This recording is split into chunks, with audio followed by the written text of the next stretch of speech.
Мислам дека во чат последен што го запишав и се подпишува Христијан Петрушевски. Тоа после го тоа да други. Океј.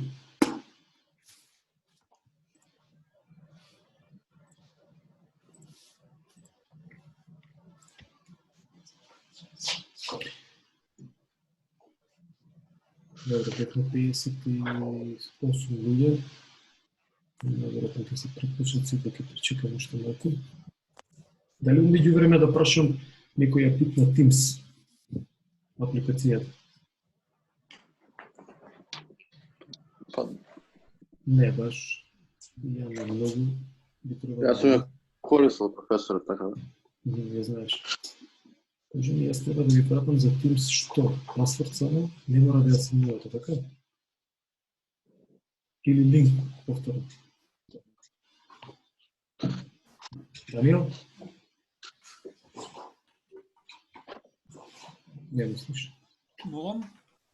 Мислам дека Даниел зборуваше, не знам кој решил така да се покаже. Дали знаете за Teams треба пасворд да пратам или исто на линк се закачувам?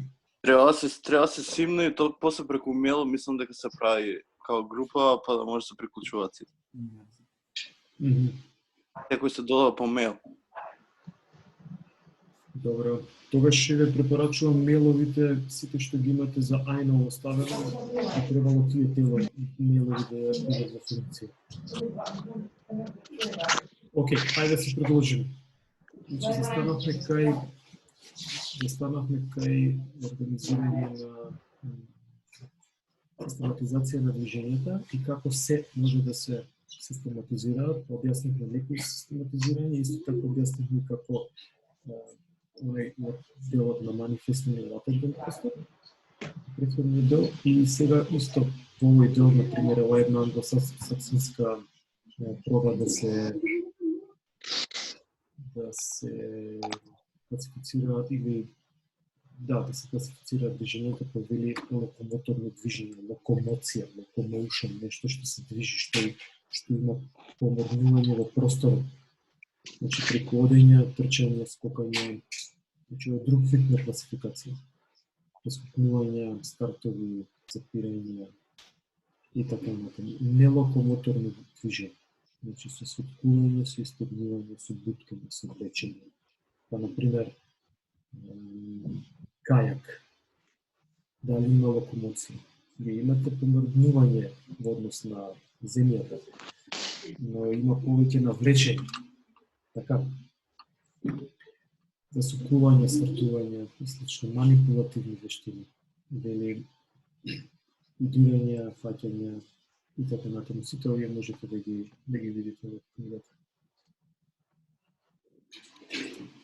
Во овој следна класификација која што може да биде, значи, според динамичка, според структурата исто на спортови, а дали се моноструктурални, повторно се спојуваат тука циклични, некои почетни грешки, циклични, ациклични, или се полиструктурални, значи сложен вид на спортови, кои што се детерминирани, но кои што се стохастички. Ај сега околу ова детерминирани, наверојатно имате информација, но моја да кажам. Како што може да видите, поддетерминирани влегуваат гимнастика, акробатика, уметничко чизгање, не е туку лизгање. А во вториот дел влегуваат само малку се извинувам. Билет, побарете го менсан.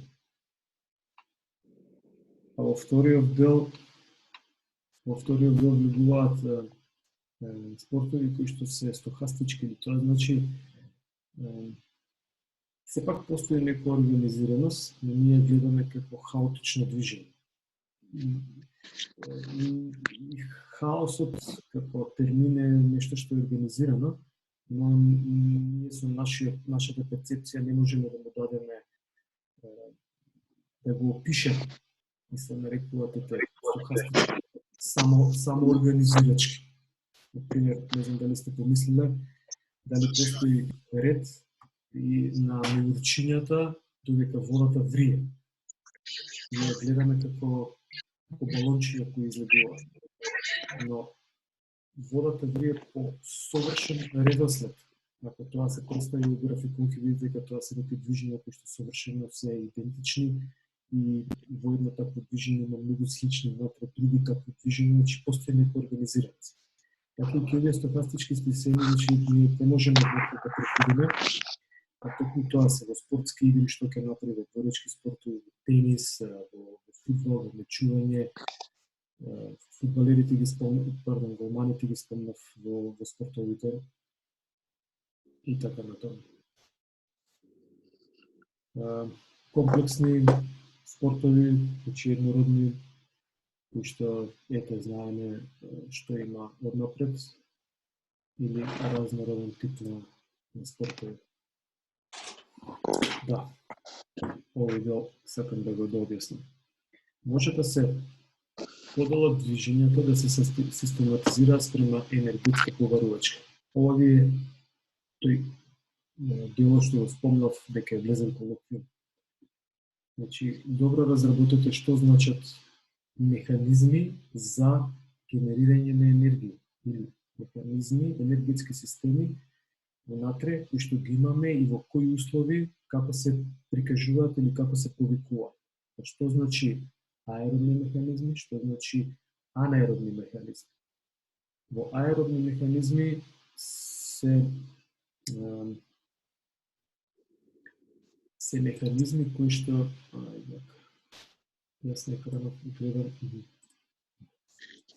Аеробни механизми се или работење во аеробни услови означува дека користиме кислород за согорување на енергетските резерви. Аналогно на тоа, спротивно, анаеробни механизми или работење во анаеробни услови значи дека не користиме кислород, нема оксидација. Може да видите отприлика кога почнува оксидацијата, и во зависност од интензитетот, со тоа што ова се секунди, но и се однесува повеќе на анаеробни. Јас би кажал вака. Аеробните механизми се вклучуваат, може би и веднаш, со самото помрднување, но вистински се вклучуваат во функција после 2, 3, 4, 5 минути, зависно значи како работиме и со каков интензитет. 8 минути циорски ќе најдете дека издржливост, подобрување може да има на 8 минути, тоа се вклучуваат аеробните механизми. Анаеробните механизми рековме дека се без кислород, значи без користење на кислород за согорување, но користат некои други моменти. Постојат два вида на анаеробни механизми. Тоа се гликолитички, каде што се користи јаглехидратот како енергија. Се е многу интересно, кај аеробниот не е напишано, но се користи маснотии како енергија. Кај анаеробните се користи јаглехидрат како енергија. Во анаеробните втората подоба на анаеробни, се користи креатин фосфатни резерви. Сега да може да видите, значи под 10 секунди имаме креатин фосфатно разлагање и тоа тука негде 90% може да се искористи и после тоа ако се продолжи времето на траење на интензитетот, тогаш ќе опадне. Не може, не знам дали го гледате курсорот или не. Да. Супер.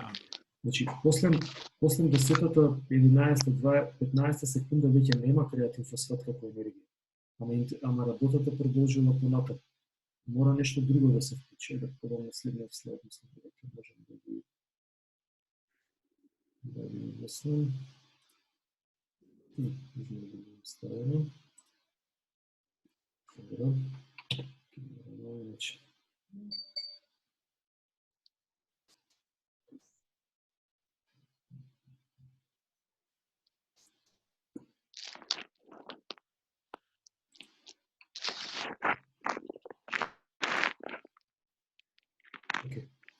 Дека се гледа во овој дел, така?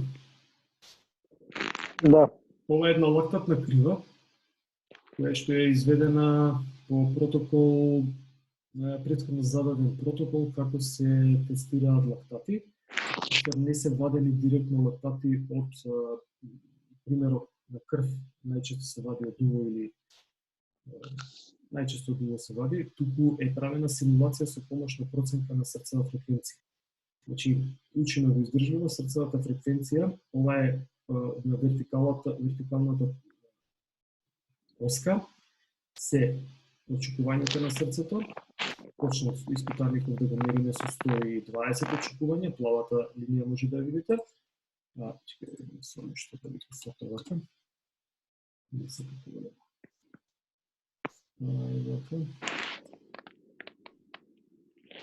Супер. Почнал испитанието со 120 очекувања првиот запис бил и понатаму расте на кај 210, ама не стасал до 210. А во хоризонталната оска се наоѓа брзината моментално овде или време траењето на интервалите. Овде мислам дека е брзина ставено. Да. И сега, ако е време траењето на хоризонтална оска, тогаш како забрзуваме, така срцето почнува побрзо да чука. И сега, во овие услови на корона следите ви експоненцијален раст или линеарен раст. Има линеарен раст на срцевата фреквенција со оптоварувањето, со интензитетот на оптоварување. Значи, брзината се зголемува, интензитетот се зголемува, времето нормално тече, а срцето го следи интензитетот. Значи, како се зголемува брзината, така се зголемува и срцевата фреквенција. Тоа одреден момент, кој што се нарекува анаеробен прак. Заради тој момент имаме нешто што не е веќе линеарно, туку некој зголемување кој што така не е линеарно, значи не може да прати. Вие зголемувате брзина многу, но срцевата фреквенција не може да одговори на тој напор, значи не се зголемува бројот на удари, туку останува на одредено ниво. И сега многу интересно што се случува. Овој дел на треба да се конектира. Овој дел каде што е зеленава точка или АТ, тоа е точка на анаеробен прак и се вели дека на десната страна од анаеробниот прак, ако продолжите да го зголемувате интензитетот, трошите јаглехидрати. Чисто јаглехидрати. До одреден интензитет. Ама додека стасате до оваа точка овде АТ и може би да од сината точка пред зеленава, значи во лево ако гледаме, кај што е курсорот, тогаш од оваа точка надоле или обратно тргнато, како се зголемува интензитетот до сината точка што е пред зеленава, тоа е некоја срцева фреквенција од требало да е помалку, многу лоша слика сум одбрал да се гледа. Не ја гледам срцевата фреквенција. Добро, ова ќе го разлогиме во издржливо, само ми е битно енергетските резерви. Значи, црпењето на енергијата до сината точка е во чисто аеробни услови и трошите, или испитаникот троши масноти. Доколку почне да продолжи да забрзува и понатаму, со поголема брзина да трча, ова е трчање, може и во било што друго да биде, тогаш веќе почнуваат механизмите да се преклопуваат помеѓу синиве две точки што се од левата и од десната страна на зелената точка. Во ова поле тука, значи во оваа брзина и со овој пулс, веќе се мешани механизми аеробно, анаеробни. Сакат обратно кажете ги анаеробно, аеробни или аеробно, анаеробни, тоа е исто. Ги нарекуваме аеробно, анаеробни. Значи мешан внес на енергија. Троши и масноти, троши и јаглехидрати. Но, значи, малку позади зеленава точка или негде од синава точка, во десно ако гледаме натаму, се јаглехидрати до одредена брзина. Веќе кога ќе дојдеме на 95 или 97-8% од срцева фреквенција, каде што човекот почнува да трча прилично спринт, значи брзи движења прави, или да кажеме на крајот трча спринт, тогаш се троши чист креатин фосфат. И сега од почеток. До анаеробен прак се трошат масноти, грубо кажем.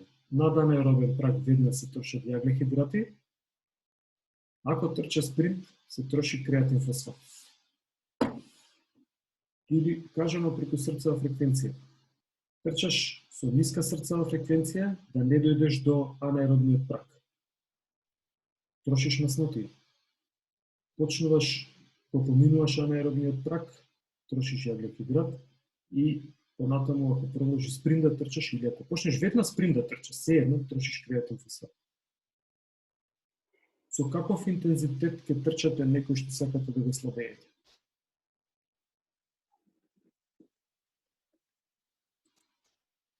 Умерен. Колку е тој умерен? Па да не е спринт и да не е ни премногу Тоа видиш, ова е исто, мислам, добро, може би во оваа фаза, ајде ќе кажам, не знаеме.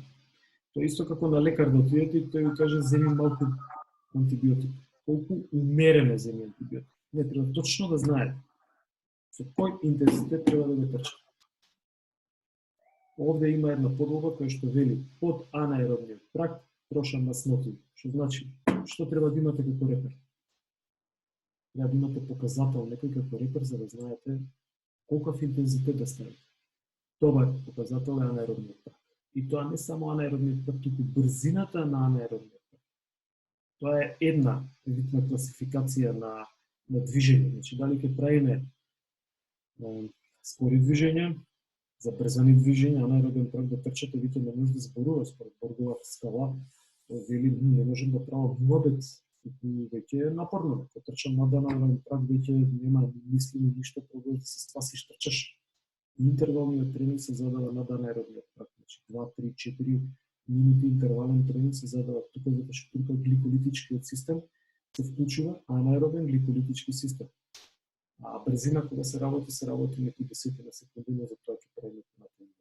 Ова е едната поделба, преку ако ги разгледуваме механизмите или еден метод за разгледување на механизми. Второто е преку VO2 максимум може да се гледа и постојат други методи, но ќе ги разгледаме во издржливост. И да. Само уште нешто сакам да додадам. Океј, нека остане.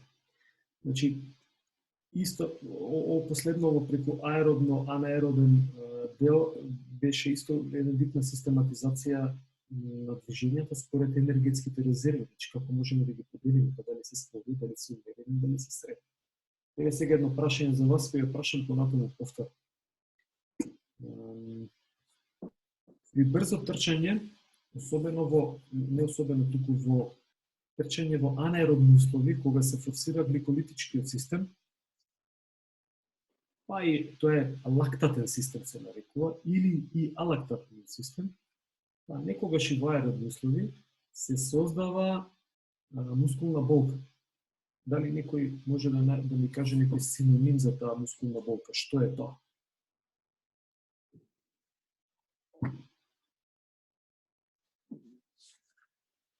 луѓе. Повторно сум сам. Зошто се појавува мускулна болка? Воспаление. Се влачи млечна киселина. Добро, некој друг? Никој. Спијат. Како зборав се со и Кристина? Не. Има некој друг идеја што се случува? Ајде да видам, склучете ги микрофоните, молам сите. Дали се слушаме? Има ли некој што не почувствувал болка мускулна? Некогаш, воспаление? Да. Сте почувствували или не сте почувствували? Не. Не сте почувствували? Сме почувствували, да. Ајде, молам и камерите вклучени. Пише ми на камера ќе ви слушам. Сите трилија на како ќе ви викаме. Милица, Маја повторно еднаш спомна Фатих, Оливер, Боби Таневски, Маја Роджевска, Бојан Таневски. Што ги гледам постојано, тие ми се вклучува постојано. Ева, второ пано, никој. Трето пано, никој. Наум Александровски тука ли? Не слушали? Наум Александровски. Наум Александровски дали мислиш? Да. Добро, супер. Дали сте имале дечки воспалување мускулно некогаш? Да. Да. Кој нема? Да. Тоа е една болка која што се случува после високо интензивен физички напор. Има некој да немал. Дури овие што свират на виолина и тие имаат. Ако подолго време свират. Сега еден од колегите кажа дека се случува заради млечна киселина. Кој е за? Ајде, може со кревање рака прво па на вас да играм, други за. Кој е за? 1, 2, толку, не гледам, 3, другите не се. Кој е против? Сам су. Или другите што не крват раце не ме слушаат. Многу воздржани. А има воздржани. Кој е воздржан? Супер. Млечната киселина се создава како нуспродукт во анаеробни услови. Можда би може и во аеробни, ама нема механизам за да се случи таму. Не, нема механизам. Во анаеробни услови се случува како нуспродукт заради согорувањето. Може би нема кислород или нешто. Млечната киселина се ресорбира во телото најмногу од срцевиот мускул во период од 5 до 8 часа. И после тоа ја нема во телото. Колку трае мускулната болка, еден нека каже обично што сте имале? Дали истиот ден или траела и утре дента, и 2 дена после тоа или 5 дена после тоа? 5 дена после. 5 дена и повеќе. Зависи како ќе го 3 третираш. дена. Зависи од интензитетот точно. Но, ај сега што се случува кога овие што имаат мускулна болка 3 дена, а млечна киселина нема во тело. Да ви извадат лактати од крв, ќе покажат таму по 2 неги, по 2 милимола лактати. Значи може би 1,5 нешто. Нема млечна киселина, ама има мускулна болка. Феномени тоа. Иако има некој одговор? Има некој одговор? Мускулната болка, значи, иако постои млечна киселина која што заради која се појавува како резултат на ова анаеробни активности или гликолитички процеси, сепак тоа што не боли нас во мускулите се микротрауми кои што се случуваат. И затоа траат подолго 2-3 дена. Мене најчесто воспалување имам после вториот ден. Не веднаш. А како што кажав, млечната киселина се вади од телото, што значи теоријата или жаргонот дека имаш воспалување мускулни зелени во млечна киселина е неточна. И може да си го искористите како адут ако ги имате информациите, па дури со лекари да се расправат. Некој од нив тврди дека е тоа заради млечна киселина, но тоа си е нивно, ние треба нашето да си го штитиме. Овој делов сега што зборував беше за систематизација на движењата во однос на енергетските резерви и само би сакал уште еднаш тука да правиме уште една паралела, значи зборувавме за аеробни и анаеробни механизми, прочитајте си ги. Само дека ги има во делот на издржливост, фино објаснето, ама ќе стасам и да тоа. Како и да е. Ние до сега спомнавме за моторички навики, како се формираат, и спомнавме за моторички способности. Па можеме движењето да ги поделиме на тој начин. Значи, ти кажуваш некоја вештина или навика, па успеваш да работиш на некој начин, или успеваш да прикажеш некоја способност, па пробуваш да истрчеш тријатлон аеробне 40 и нешто километра, мислам дека беше возењето и трчањето е 20 километра. И претходно пливаш не знам колку километрите. Значи тамо не мора да го учиш движењето, туку треба да има способност да го покажеш движењето. А ке овие способности ве треба да го научиш движењето, па можеме ете движењето да ги споделиме на тој начин. Но во секој случај многу интересно дека ние сакаме да го цепкаме човекот, но тој сепак е единствен. Значи, на секој план ако разгледуваме, на духовен, и на било кој, на физички план, ние сме едно. И така и во моториката. Значи, не може да има способност Значи не можеш да прикажеш брзо трчање доколку немаш моторичка навика да трчаш, значи доколку не знаеш да трчаш. И исто и обратното. Значи не можам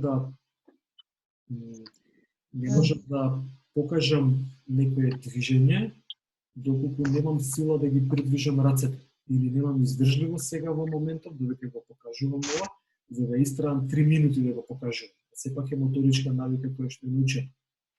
Разбирате, или координација да немам за да го направам движење. Овој слайд се однесува точно на тоа, дека зборуваме за единство во моториката, каде што и така има спој помеѓу моторичките способности и моторичките умења или skills. Се надевам што да видам. Да, моториката е неразделен спој и би требало така да се гледа и да се однесуваме кон нејзе. Супер. Јас во овој дел мислам дека не би се задржувал на ништо друго. Некои прашања можеби? Се видим дали поминавме се. Да. Има ли некои прашања? Чекај да ве видам повторно. Ајде, може. Прашање. Црна капа, жолт дуксер. Сега сите се гледаат што мислам. Кај црна капа, завртена на опачки. Сакаше да прашаш нешто или не? Не, си нофте се. Намекосно. Бате. Океј. Дали се осмелувате да читате од книгата? Да. По-малко. Тешко. Тешко. Има реална пречка или не? По-малко. Пробајте повеќе. Читајте ги темите однапред. Да, убаво е. Читајте ги однапред, така ќе ви останат досеќавања и за овој дел што зборува. Малку е монотонно на овој начин прикажување, ја не сум навикнат, но ете, мора да го сработиме тоа вака во овие услови. Јуни е него кај, блиско е. Многу. Мерки веќе почнат да се менуваат, па ако не е јуни, јули е сигурно. Се надевам по сите прогнози дека ситуацијата ќе се подобри. Тоа значи дека ќе изреализирам испит. Гајте да си го решите испитот уште во јуни или значи првата сесија кога ќе дојде. Можеме и онлайн да го направам, не ми е проблем, но препораките ми ќе велат дека не можеме сега за сега. Така да молам за да не си го трошите вие времето, а посебно и моето, и зашто да доаѓате неколку пати, а после да испадне да не мрзи наставникот. Пробајте од прва да го решите. Пробувам колку што можем да ве замотивирам. Не сме допреле се уште до, не е поминат ни 20% од материјалот, иако некои 7-8 теми поминавме. Но ве мотивирам да прочитате. Искористете го времето, досадно е, следиме сите можеби статистики, апликации, чуда, умеѓу време не напаѓаат вензелјани, 5G не инсталираат, значи хаос се случува, ама пробајте да се фатите за ова. Имате и други предмети, не е јасно, стvarите што се поделени во семестар. Како да ви кажам, секој се држи до својот предмет, но овој делот на формирање на моторички способности, навики и тренирање на способности се провлекува секако. Без навреда на секој предмет, значи ќе ги спомнам. Сите предмети, спортски игри, сите други спортови што се, да не ги напоменувам. Секаде ќе се занимавате со овој момент. Медицина на спорт, кога ќе слушате, ќе се занимавате со антропомоторика.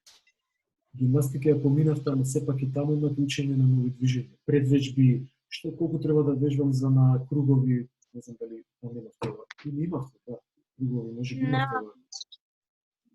Вратило нека биде или нешто. Се е тоа момент кој што се мора да се вратите на антропомоторика. антропомоторика и во 4-та година ќе имате методите на спортски тренинг. Како се вежбаат или како се ставаат во план сите моторички способности за да може да се подобри. Значи, за нас и сите на факултетов е несфатливо, ако некој нема интерес кон антропомоторика, дека ќе помине, нема да помине. И нема интерес за нешто што е основно. Тоа е како на музичка академија да се запишат колеги, а да не сака да научат што е виолински клуч или нотите да не ги знаат. Тоа е апсолутно не е окей. И за да не дојде понатаму дека професорот прави проблеми, без разлика дали сум ја или некој друг, затоа еве користам прилика од време што ги имаме на Zoom и за тие што слушаат понатаму, да ви посочам дека ќе треба да прочитате нешто. Не нешто туку, книгата да ја прочитате минимум. И да искористите овој делов на средбиве што ги правиме. Ако имате прашања, најубаво е. Нема срамно прашање, нема глупаво прашање. Има прашање кои што вистински ќе дојде. Проба еднаш прашај, втор пат, мислам, прашај се сам. Пробај да најдете одговор во книгата, ако нема да посебе стоп. Што е ова? Дај да го разгледаме, не ми јасно ова. Чекај, заедно ќе слушнат сите. Тоа е целта. Пошто вака се е супер, јас се зборувам, тука 2 пати по 40 минути, вие се гледате и после на крај нема проводност. Немам начин како да ви замотивирам, треба да ви дадам, например, задачи да решавате. Ако сака да може така да ви задавам домашни задачи да ги решите. 70% од вас ќе прашаат тој едниот што учи најмногу, или како се пополнува, дај ми ги. Ама на испит кој ќе бидете нема, треба да се каже на понешто. Да, пример да ве прашам што се тоа аеробни механизми. Запомни ли некој еден храбар или храбра, нека каже што е тоа, што се троши при трчање во аеробни услови.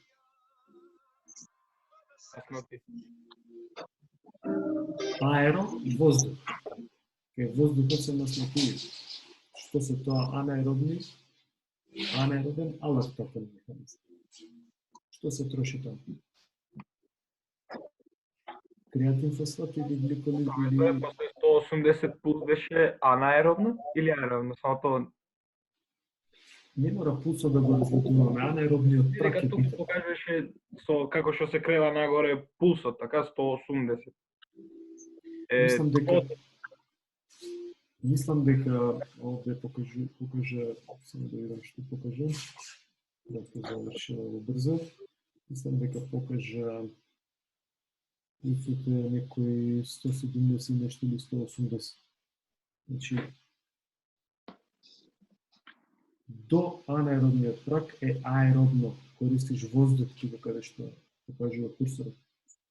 Од другава десна страна од анаеробниот прак е анаеробни услови. Не користиш воздух. Аеро леташ. Воздух, анаеробно нема воздух. Океј, а во анаеробни услови, кај анаеробни механизми има два подсистема. Лактатен, каде што се трошат јаглихидрати, а лактатен, каде што не се трошат јаглихидрати, се троши креатин фосфат. Ете ги трите основни типа на енергија што сега за сега е добро да ги... Ова е за физичка енергија, не за некој друг. Само за физичка енергија како храна на мускулите која доаѓа, основни три типа на енергија. Масноти, јаглихидрати и креатин фосфат. Се вклучуваат и протеините тука некде, за некои други врски. Но сите овие три вида на енергии го полнат аденозин трифосфат АТП, соединението кое што понатаму праќа некои фосфорни елементи таму и мускулите може да направат мускулна контракција на ниво на саркомера, што го објасни. Актинските и миозинските мишки може да направат контракција. Дали е јасно за книгата и за читање? Океј, топло ви ги препорачувам така за забава да ги прочитате книгите на Зациорски, на Марија Гајич, се на српски, но се многу интересни книги, а да се држите до темите за антропомоторика. Значи имате време, една способност да ја фатите денеска, 20 страни ќе ги прочитате Марија Гајич, ќе прочитате ке Зациорски. И веќе понатаму ќе знаете за што ќе зборувам. А како ги задавам темите, однапред ќе кажувам која тема е, прочитајте, за да имате информација, ако нешто не е јасно да ја разгледам. Океј? Прашање? Не. Чекай да видиме второ панелче, вамо само еден колега ја мене. Два колега и колешки има на второто панелче. И така. Океј. Јас имам уште 3 минути, со ова би завршил, се гледаме во петок во 5 часа, така?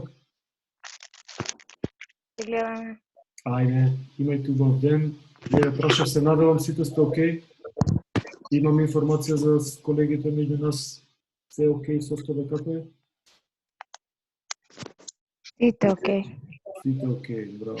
Симнете апликацијата, нема да ве следи никој, само може да ви помогне во глобална статистика за обучување. Уште малце ќе избришат апликација. Кој? Па немам појма, така слушна вест. Не, зашто да избришат? Еден месец била бесплатна, после нема. Не, апликацијата е бесплатна. Таа е баш излезена од Кина, ја направи прв пат за НИФ, па после во Јужна Кореја добра пракса покаже и сега ги прават сите европски земји. Нема зашто, ние учествуваме во битна да се заштитиме прво за нас, а после за другите. Океј, да не должам. Ви благодарам. Поздрав, се слушаме. Пријатно. Поздрав. Слушам. Поздрав. Там.